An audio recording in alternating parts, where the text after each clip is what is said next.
인생의 중요한 순간마다 우리는 선택의 기로에 섭니다.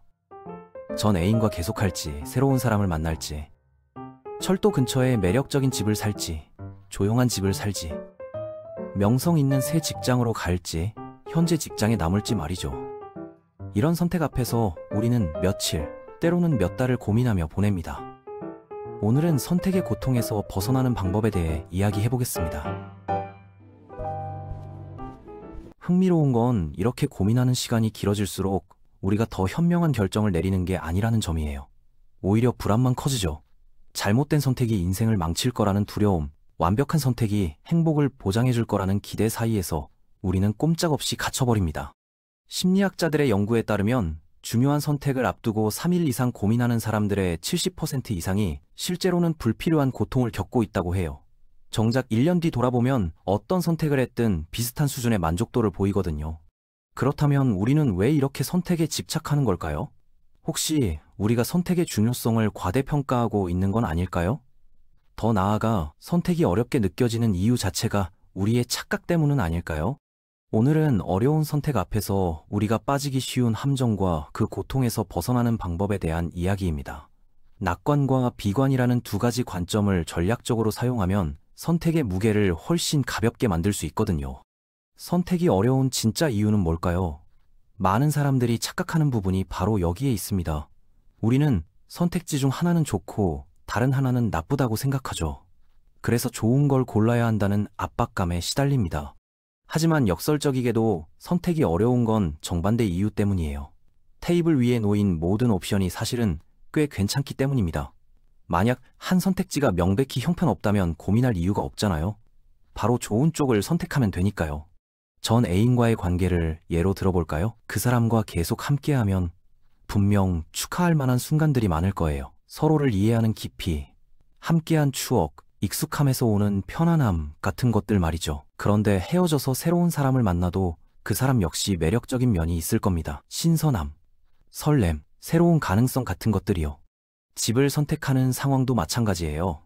철도 근처의 집은 아름답고 접근성이 좋죠. 조용한 집은 평화롭고 안정적이고요. 두 집 모두 각자의 방식으로 정말 매력적인 거예요. 어느 집을 선택하든 기뻐할 이유는 충분합니다.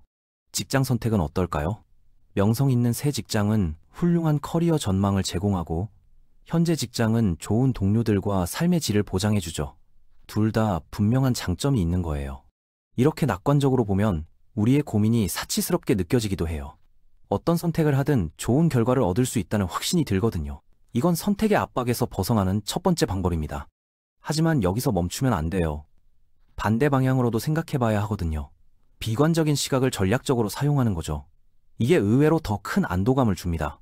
우리는 흔히 완벽한 선택이 모든 문제를 해결해 줄 거라고 믿어요.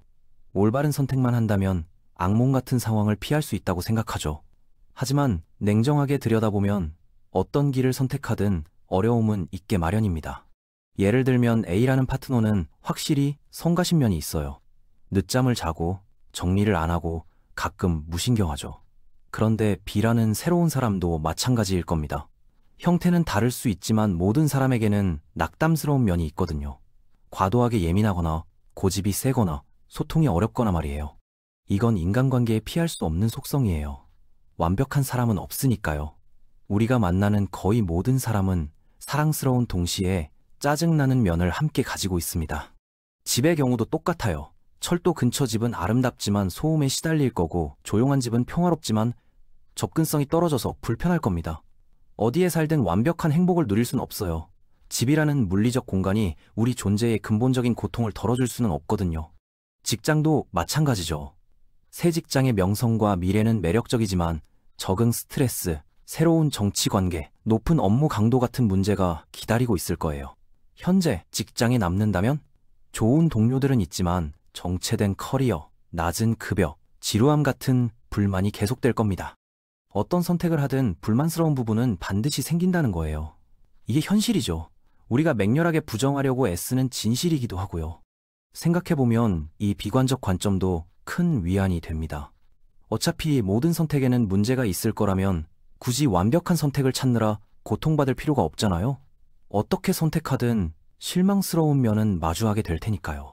이 두 가지 관점을 종합하면 놀라운 결론에 도달하게 돼요. 선택이 어려운 이유는 우리가 생각하는 것과 다릅니다. 하나는 천국이고 하나는 지옥이어서가 아니에요. 사실 모든 선택지가 꽤 괜찮은 동시에 완고하게 불완전하기 때문이죠. 다시 말해, 우리의 선택이 결과에 미치는 영향을 우리는 과대평가하고 있는 거예요. 어떤 선택을 하든 적당히 좋고 적당히 나쁠 거라는 뜻입니다. 이 깨달음은 선택의 무게를 극적으로 줄여줍니다. 몇 시간씩 고민한 끝에 내린 선택이든 직관적으로 빠르게 내린 선택이든 결과는 크게 다르지 않을 가능성이 높아요. 1년 뒤, 5년 뒤에도 우리의 행복 수준은 비슷할 거예요. 심리학에서는 이를 감정 평준화라고 부릅니다. 큰 행운이나 불행을 겪어도 시간이 지나면 사람들은 원래의 행복 수준으로 돌아가는 경향이 있거든요. 복권에 당첨된 사람이나 사고로 다친 사람 모두 1년 뒤에는 비슷한 행복도를 보인다는 연구 결과도 있어요. 이건 우리의 행복이 외부 조건보다는 내면의 태도와 해석 방식에 더 많이 좌우된다는 뜻이죠. 어떤 파트너를 선택하든, 어떤 집에 살든, 어떤 직장을 다니든 결국 우리 자신이 그 상황을 어떻게 받아들이느냐가 더 중요한 거예요.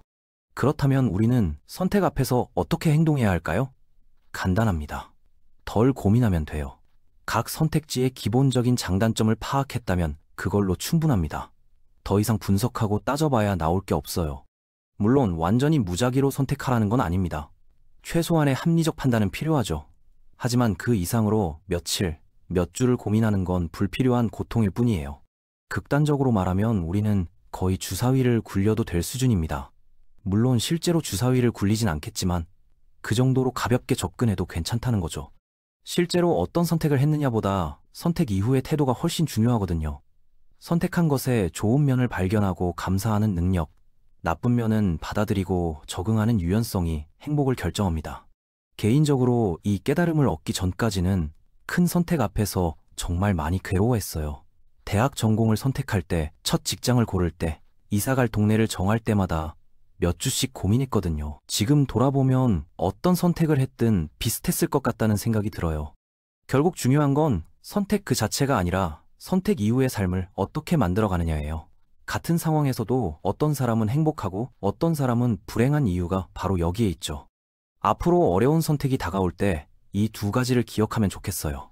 첫째, 모든 선택지는 각자의 방식으로 꽤 괜찮을 거예요. 둘째, 동시에 모든 선택지는 완고하게 불완전할 겁니다. 이 균형 잡힌 시각이 선택의 압박에서 우리를 자유롭게 해줄 거예요. 그러니 다음에 중요한 결정 앞에 선다면 너무 오래 고민하지 마세요. 기본적인 판단을 마쳤다면 과감하게 선택하고 그 선택을 최선으로 만들어가는데 에너지를 쏟는 게 훨씬 현명한 전략이죠. 오늘은 선택의 고통에서 벗어나는 방법에 대한 이야기였습니다.